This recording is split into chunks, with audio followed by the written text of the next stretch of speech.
Hello viewers, यह है knowledge vibes. आज हम बात करेंगे गुणक की धारणा के बारे में, यानी मल्टीप्लायर। ये मैक्रो इकोनॉमिक्स का एक बहुत ही इंपॉर्टेंट टॉपिक है। इसको न्यू एजुकेशन पॉलिसी के तहत बीए पार्ट 1 के सेमेस्टर 2 में, और ओल्ड जो यूजी वाला सिलेबस है उसमें बीए पार्ट 2 में, और एमए पार्ट 2 के फर्स्ट पेपर के रूप में पढ़ाया जाता है। इसके अलावा गुणक से रिलेटेड क्वेश्चंस उन सभी एग्जाम्स में जो टीचिंग में इकोनॉमिक्स से रिलेटेड हैं, जैसे TGT economics, PGT, LT economics, higher education या नेट जेआरएफ, उन सभी में गुणक और से संबंधित जो क्वेश्चंस हैं वो लगातार पूछे जा रहे हैं। तो सबसे पहले बात करते हैं इसकी इंट्रोडक्शन या इसकी प्रस्तावना के बारे में। तो सबसे पहले जो ये विचार आया या जिसने इस बारे में सोचा वो थे आर.एफ. काहन। आर.एफ. काहन इन्होंने 1931 जून में एक इकोनॉमिक जर्नल प्रकाशित हुआ था, जिसमें इन्होंने अपना एक लेख लिखा था, the relation of home investment to unemployment, यानी जो आपका घरेलू निवेश है उसका बेरोजगारी से संबंध। उसी में इन्होंने इस धारणा का या इस विचार का सबसे पहले जिक्र किया या इसके बारे में उन्होंने बात की। इसके बाद जो आप निवेश गुणक पढ़ते हैं वो कीन्स ने दिया, और वो इसी गुणक का जो है विस्तृत रूप था। ये जो काहन ने जिस गुणक की बात की वो बेसिकली एक रोजगार गुणक था। काहन ने जिस गुणक की बात करी वो रोजगार गुणक था एक।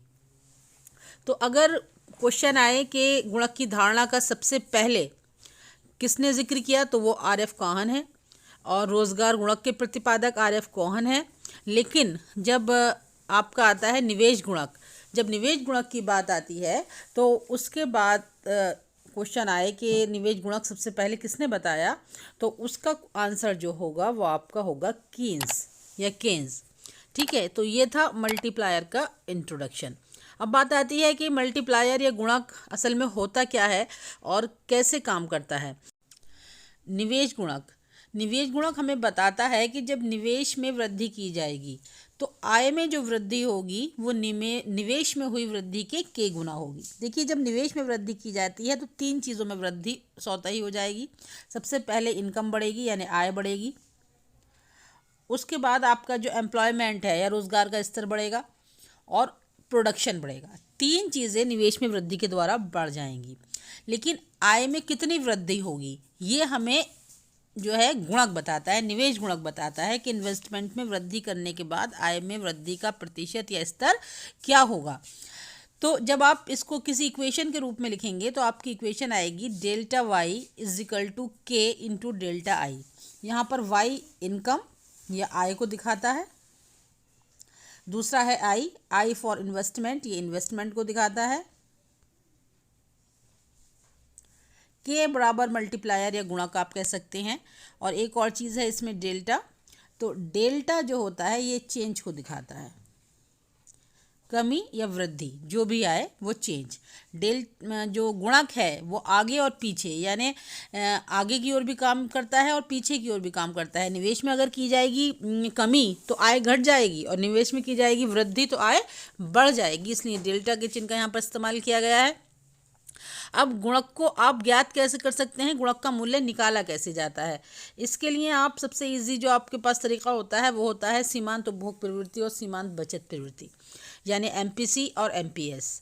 ठीक है, जो सीमांत उपभोग प्रवृत्ति है या फिर आपको मालूम है सीमांत बचत प्रवृत्ति, कोई भी एक आपको मालूम होगी तो आप गुणक का मूल्य आसानी से निकाल सकते हैं। अगर आप आधार माने सीमांत उपभोग प्रवृत्ति को, यानी एमपीसी को, एमपीसी बराबर है सीमांत उपभोग प्रवृत्ति, तो अगर आप आधार एमपीसी को मान रहे हैं तो गुणक का मूल्य होगा 1/1 माइनस एमपीसी।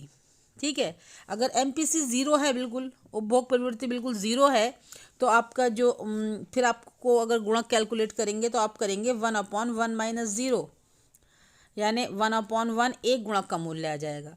जो भी आपका एमपीसी है उसको 1 में से घटाएंगे और फिर उससे 1 को डिवाइड करेंगे तो आपका गुणक का मूल्य आ जाता है। एमपीसी क्या होती है, अब एमपीसी निकालने के लिए फॉर्मूला क्या रहता है, तो एमपीसी जब आप निकालेंगे यानी सीमांत उपभोग प्रवृत्ति आप निकालेंगे तो आपका फॉर्मूला होगा delta C upon delta Y, यानी जो आपके कंजम्पशन उपभोग में जो परिवर्तन हुआ उसको आप भाग देंगे जो आपकी इनकम में परिवर्तन हुआ, जो इनकम का चेंज है उससे जब आप भाग देंगे तो आपकी एमपीसी निकल कर आएगी। और एमपीसी को जब आप इस फॉर्मूले में रखेंगे तो आपके गुणक का मूल्य निकल कर आएगा। तो अगर आप एमपीसी को आधार मानते हैं तो आपका फॉर्मूला है ये। इसके बाद दूसरी बात आती है एमपीएस। अगर आप एमपीएस को आधार मानकर गुणक का मूल्य निकालेंगे तो जो आपका इक्वेशन बनेगा वो बनेगा 1/MPS। यानी एमपीएस मान लीजिए आपका 1/2 है, 1/2 है तो आपका हो जाएगा 1/2, तो 1 × 2/1 यानी आपका आ जाएगा 2, के का मूल्य आपका आ जाएगा 2। लेकिन अब बात यह है कि एमपीएस को कैसे कैलकुलेट करोगे, तो एमपीएस को कैलकुलेट करने के लिए आप करेंगे ΔS/ΔY, एस फॉर सेविंग और वाई फॉर इनकम। जब आप अपनी सेविंग में हुए चेंजेस को आपकी इनकम में हुए चेंजेस से डिवाइड कर देंगे या भाग दे देंगे तो आपको सीमांत बचत प्रवृत्ति पता चलेगी, जिसकी वैल्यू को आप फॉर्मूले में रखकर आप गुणक का मूल्य ज्ञात कर लेंगे। ठीक है, इस तरह से आप गुणक का मूल्य ज्ञात कर सकते हैं। अगली बात आती है कि गुणक काम कैसे करता है। तो देखिए, गुणक आगे की ओर और पीछे की ओर दोनों ही क्रियाएं करता है। ठीक है, क्योंकि जब गुणक निवेश में अगर वृद्धि की जाएगी तो आय में वृद्धि हो जाएगी, तो ये उसका हो जाएगा आपका फॉरवर्ड। आप इसको कहेंगे कि फॉरवर्ड जो उसका फंक्शन है मल्टीप्लायर का वो ये है। और अगर आप निवेश में कमी हो जाती है तो आपकी आय में हो जाएगी कमी, तो उसको आप क्या कहेंगे, बैकवर्ड ऑपरेशन। यानी जो गुणक आगे की ओर काम करता है उसको कहते हैं फॉरवर्ड ऑपरेशन, और निवेश में कमी हो जाती है और इनकम में भी कमी हो जाती है तो उसको आप कहते हैं बैकवर्ड ऑपरेशन। देखिए, जो फॉरवर्ड ऑपरेशन है उसको आप सीक्वेंस एनालिसिस भी कहते हैं, यानी क्रम विश्लेषण है वो। ठीक है, जो आय प्रजनन की प्रक्रिया का एक मोशन पिक्चर या एक चलचित्र आपको दिखाता है। निवेश में जब वृद्धि होती है तो उससे आपका उत्पादन बढ़ जाता है, यानी कि प्रोडक्शन बढ़ जाता है, जो इनकम को बढ़ा देगा, और जो उपभोग व्यय है वो भी बढ़ जाएगा। यानी जब आपकी लोगों की इनकम बढ़ेगी तो जो उनके सामान खरीदना है या चीज़ों पर खर्च करने की ताकत है वो भी बढ़ जाएगी, उनके खर्चे बढ़ जाएंगे। ठीक है, और ये प्रक्रिया कम होती श्रृंखलाओं में तब तक चलती रहती है जब तक आय और व्यय में वृद्धि असंभव ना हो जाए। समझ रहे हैं?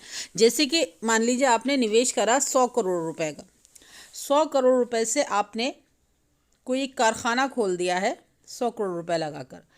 तो जब कोई कारखाना खुलेगा, जिस भी चीज़ का खुलेगा उसमें उस चीज़ का उत्पादन होने लगेगा। जैसे ही वो उस उत्पादन को बढ़ाने के लिए आपको लोगों को रोज़गार देना होगा। जब आप लोगों को रोज़गार देंगे तो उनकी इनकम बढ़ जाएगी, वो ज़्यादा चीज़ें खरीदने लगेंगे अगर जो बेरोज़गार हैं। और जो पहले से ही काम पर लगे हुए हैं उनसे ज़्यादा काम लेने के लिए अगर आपने उनकी तनख्वाहें बढ़ा दी तो भी उनकी जो है ख़रीदने की क्षमताएं जो हैं वो बढ़ जाएंगी। लेकिन जितना भी आप कमाते हैं वो पूरा का पूरा खर्च नहीं होता, उसमें से कुछ बचा लिया जाता है। ये भी एक फैक्ट है। इसलिए आय और व्यय में वृद्धि की संभावना जब तक ख़त्म ना हो जाए तब तक ये प्रक्रिया जो है चलती रहती है। ये स्थैतिक ढांचे में पश्चता रहित तत्कालिक प्रक्रिया है। इसको एक आप एग्जाम्पल के तौर पर समझ सकते हैं। हम जिस एग्जाम्पल में आपको दिखाएंगे या समझा रहे हैं वहाँ पर एमपीसी का मान हमने लिया है 1/2। ठीक है, आप मानकर चलिए कि सीमांत उपभोग प्रति 1/2 है और निवेश में वृद्धि की जा रही है 100 करोड़ की। ठीक है, इससे उत्पादन में तुरंत 100 करोड़ की वृद्धि हो जाएगी। और ठीक है, अब आगे देखिए, इस जो एग्जाम्पल अब आपको हम टेबल दिखा रहे हैं आगे, इसमें यह है, देखिए इस टेबल को देखिए आप। यहाँ पर हम ये मानकर चल रहे हैं कि जो हमारी एमपीसी है यानी सीमांत उपभोग प्रवृत्ति वो है 1/2। ठीक है, यानी 0.5। इसमें क्या दिखाया गया है कि जैसे ही निवेश में 100 करोड़ रुपए की वृद्धि हुई तुरंत ही इनकम में जो है 100 करोड़ रुपए बढ़ गए। ठीक है। लेकिन ये जो 100 करोड़ रुपए बढ़े, इसमें से 50% तो खर्च कर दिए गए आपके उपभोग पर और 50% आपके बचा लिए गए। ठीक है। अब क्योंकि जो उपभोग पर खर्च हुए हैं वो तो मार्केट में पहुंच गए हैं, उससे आगे उत्पादन बढ़ जाएगा, वो सीधे फिर आपके 50 करोड़ की जो है इनकम में वृद्धि कर देंगे। इस वृद्धि में से फिर 50% खर्च होगा और 50% बचा लिया जाएगा। फिर 25 इन्वेस्ट हो गए मान लीजिए, यानी उत्पादन मार्केट में पहुंच गए तो आगे उत्पादन में लगेंगे, तो उसका 12.5% खर्च होगा। ठीक है। क्योंकि सीमांत उपभोग प्रवृत्ति हम 1/2 दिखा रहे हैं, बता रहे हैं, मानकर चल रहे हैं, तो इस एग्जाम्पल में आधी इनकम को हम उपभोग पर खर्च दिखाएंगे और आधी की बचत दिखाएंगे। ठीक है। तो ऐसे ही करते करते ये प्रक्रिया आपकी तब तक चलती रहेगी जब तक कि आपकी आय में वृद्धि 200 करोड़ की ना हो जाए। ठीक है। जब तक कि आपकी आय में वृद्धि 200 करोड़ की ना हो जाए, क्योंकि MPC 1/2 है, और जब आप MPC को गुणक के फॉर्मूले में रखेंगे 1/1 माइनस 0.5 करके, तो भी आपका आंसर यही आएगा। तो ये था गुणक का आगे की ओर कार्यक्रम। सीमांत उपभोग प्रवृत्ति पर ये डिपेंड करता है। इसके अलावा अगर आप चाहें कि हम गुणक का मूल्य सीमांत बचत प्रवृत्ति से निकालें, यानी MPS से निकालें, तो भी आपका आंसर सेम ही रहेगा, क्योंकि यहाँ पर जो है जो टोटल आपकी सेविंग्स आ रही हैं वो 100 करोड़ आ रही हैं। ठीक है। तो ये था उसका सीक्वेंस एनालिसिस या फॉरवर्ड ऑपरेशन। ठीक है। ठीक इसी तरह से जो गुणक है वो बैकवर्ड ऑपरेशन भी करता है, यानी अगर निवेश में 100 करोड़ की कमी हो जाएगी तो तुरंत इनकम में 100 करोड़ रुपए की कमी आएगी। ठीक है। फिर खर्चे कहाँ से होंगे? पुरानी सेविंग्स में से। उसी अकॉर्डिंग वो तब तक ये क्रिया चलती रहेगी कि जब तक कि जो आपकी इनकम है या आपकी सेविंग्स ख़त्म ना हो जाएं। वो हो जाएगा गुणक का जो है पीछे की ओर या बैकवर्ड ऑपरेशन उसको कहते हैं, वो आपका हो जाएगा। ठीक है। इसके बाद इसको हम जो है ग्राफ के रूप में भी देख सकते हैं। अब ग्राफ के रूप में आप देखेंगे तो आप क्या करेंगे? देखिए, ग्राफ इसका ऐसे बनता है, इधर दिखाया जाता है कंजम्पशन और इन्वेस्टमेंट, यानी उपभोग और निवेश, और नीचे को आप दिखाएंगे इनकम। ठीक है, या आय। ठीक है। यहाँ पर क्या है? इसको आप C यानी कंजम्पशन, अगला एक और लाइन आप इससे समांतर दूरी पर खींचेंगे, ये हो जाएगा आपका C+I। ठीक है। ये कंजम्पशन प्लस इन्वेस्टमेंट। अब इन्वेस्टमेंट में वृद्धि की जा रही है। ठीक है। तो और ऊपर चला जाएगा तो यहाँ पर आपका हो जाएगा C+I प्लस डेल्टा I। ठीक है। और एक आप 45 डिग्री का ये यहाँ पर बनाएंगे। ठीक है। यहाँ पर भी हम MPC को 0.5 मानकर ही चल रहे हैं। ठीक है।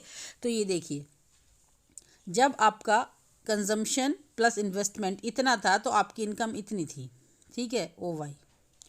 जैसे ही आपके जो इन्वेस्टमेंट में वृद्धि हुई और वो ऊपर पहुंच गया तो आपकी जो इनकम है वो भी Y से बढ़कर Y' पर हो जाएगी। ये जो वाला पोर्शन है ये डेल्टा Y है, यानी इनकम में हुई वृद्धि। ठीक है। ग्राफ में अगर आप देखेंगे तो इसको ऐसे देखेंगे। तो ये गुणक के बारे में, गुणक का इंट्रोडक्शन और गुणक की जो प्रस्तावना है वो कह सकते हैं। साथ ही साथ गुणक जो है किस तरह से काम करता है आगे की ओर और पीछे की ओर, ये आपको बताया है। इसके अलावा दूसरी बात आ जाती है गुणक की मान्यताएं। तो देखिए, गुणक की मान्यताओं में आपको याद रखना है, सबसे पहली बात, जिस टाइम पीरियड की आप बात कर रहे हैं वहाँ पर जो सीमांत उपभोग प्रवृत्ति है, यानी लोगों की जो खर्च करने की आदत है वो स्थिर रहता है, यानी MPC जो है आपका वो स्थिर रहेगा। दूसरी बात यह है, स्वायत्त निवेश में परिवर्तन होता है और प्रेरित निवेश का अभाव रहता है। ठीक है। गुणक जब आप पढ़ेंगे और गुणक के कार्यक्रम को समझेंगे तो आप जानेंगे कि स्वायत्त निवेश में परिवर्तन होता है और प्रेरित निवेश का जो है इसमें अभाव रहता है। ठीक है। फिर उपभोग चालू आय का फलन होता है, यानी जो आपकी करंट इनकम है उपभोग उसी का फलन होता है, यानी सेविंग्स से लोग उपभोग नहीं करते हैं, जो उनकी रनिंग इनकम है उसी में वो उपभोग करेंगे, उसी में कंजम्पशन करेंगे, कम या ज़्यादा। ठीक है, ये बातें आपको याद रखनी है। और दूसरी बात, कीमतों में कोई परिवर्तन नहीं होता। एक बंद अर्थव्यवस्था होती है, यानी एक बंद अर्थव्यवस्था में ये काम करता है जिस पर विदेशी प्रभावों का कोई अंतर नहीं पड़ता। उत्पादन के अन्य साधन भी अर्थव्यवस्था के भीतर ही आसानी से उपलब्ध होते हैं। जिस अर्थव्यवस्था में गुणक प्रक्रिया कार्यकरण करती है वो औद्योगिकृत है, यानी वहाँ पर इंडस्ट्री है। ठीक है, निवेश में निवल वृद्धि होती है। ये सारी बातें हैं जो आपको गुणक की मान्यताओं के तौर पर देखने को मिलेंगी। और इसके अलावा कुछ गुणक के रिसाव के बारे में आपको बताया जाता है। गुणक के रिसाव आप देखिए, यानी कि गुणक कब काम नहीं करेगा, कैसे इन्वेस्टमेंट में कमी हो जाएगी। सबसे पहली बात तो आ जाती है बचत। इन्वेस्टमेंट में कमी क्यों होती है? जो आपने कमाया उसमें से कुछ आपने बचा लिया। ठीक है, उसके बाद है प्रबल तरलता अधिमान। प्रबल तरलता अधिमान यानी अगर लोग जो उनके पास नगद पैसा है उसको ज़्यादा मात्रा में अपने पास रखना चाहते हैं तो भी वहाँ निवेश या इन्वेस्टमेंट की कमी हो जाएगी। ठीक है, तीसरी बात आ जाती है पुराने स्टॉक। ठीक है, पुराने स्टॉक और जो प्रतिभूतियां हैं उनका क्रय विक्रय, वो सिर्फ पैसे का हस्तांतरण होता है पूंजी का, उसको आप निवेश नहीं कहेंगे। ठीक है, तीसरी बात आ जाती है कीमत स्फीति, यानी कीमतें बढ़ जाएं अगर तो गुणक में जो है इन्वेस्टमेंट में कमी आ जाएगी। ठीक है, ये सारी बातें हैं जिनकी वजह से इन्वेस्टमेंट में कमी आती है और गुणक का मूल्य ऊपर नीचे हो जाता है। ठीक है, तो ये वीडियो था एक छोटा सा जिसमें गुणक के बारे में एक संक्षिप्त परिचय आपको देखने की कोशिश की गई है। इसके लास्ट में आप ये देख लें कि क्या क्या क्वेश्चन बनते हैं या क्या क्या मेन पॉइंट्स हैं जो आपने आज पढ़े। सबसे पहला है रोज़गार। सबसे पहले आपको इसमें जो आपने आपका समराइज अगर इसे करेंगे तो पहली बात आएगी कि रोज़गार गुणक के प्रतिपादक कौन है। जवाब होगा आर.एफ. काहन। ठीक है, सबसे पहले रोज़गार गुणक का जो प्रतिपादन आर.एफ. काहन ने किया वो किस सन में किया? तो वो किया 1931 में। उसके बाद आएगा कि निवेश गुणक के प्रतिपादक, तो वो हैं कीन्स। जो कीन्स का रोज़गार सिद्धांत है उसका आधार क्या है? तो वो है उनका निवेश गुणक।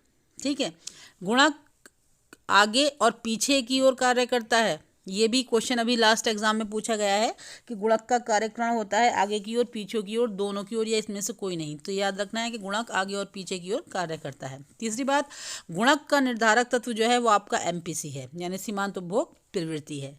इसके अलावा कुछ गुणक के रिसाव होते हैं जिसकी वजह से भी इन्वेस्टमेंट जो है घट जाता है और जिससे आय में कमी आती है। तीसरी बात, जब निवेश किया जाता है तो इसमें निवेश के तुरंत बाद आय, उत्पादन और रोजगार में वृद्धि होती है। ठीक है, तो ये था आज का वीडियो।